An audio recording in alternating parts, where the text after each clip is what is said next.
outcome for this signing ceremony is the Academy Award Best Actor and the United Nations Messenger of Peace, Mr. Leonardo DiCaprio.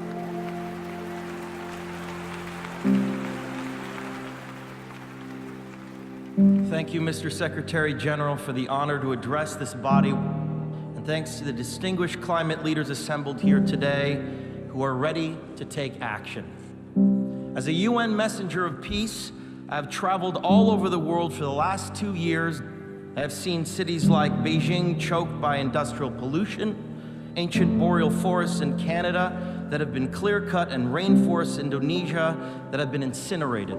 In India, I met farmers whose crops have been literally washed away. In America, I've witnessed sea level rise flooding the streets of Miami. In Greenland and in the Arctic, I was astonished to see that ancient glaciers are rapidly disappearing, well ahead of scientific predictions. All that I have seen and learned on my journey has absolutely terrified me.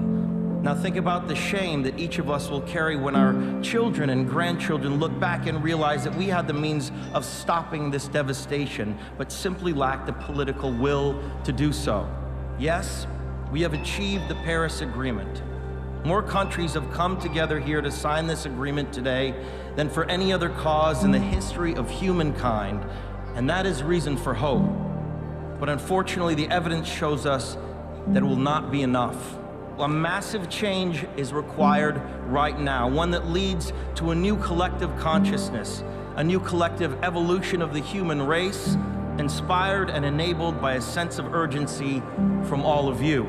We can congratulate each other today, but it will mean absolutely nothing if you return to your countries and fail to push beyond the promises of this historic agreement. After 21 years of debates and conferences, it is time to declare no more talk, no more excuses, no more 10-year studies, no more allowing the fossil fuel companies to manipulate and dictate the science and policies that affect our future. The world is now watching. You will either be lauded by future generations or vilified by them. You are the last best hope of Earth. We ask you to protect it, or we and all living things we cherish are history.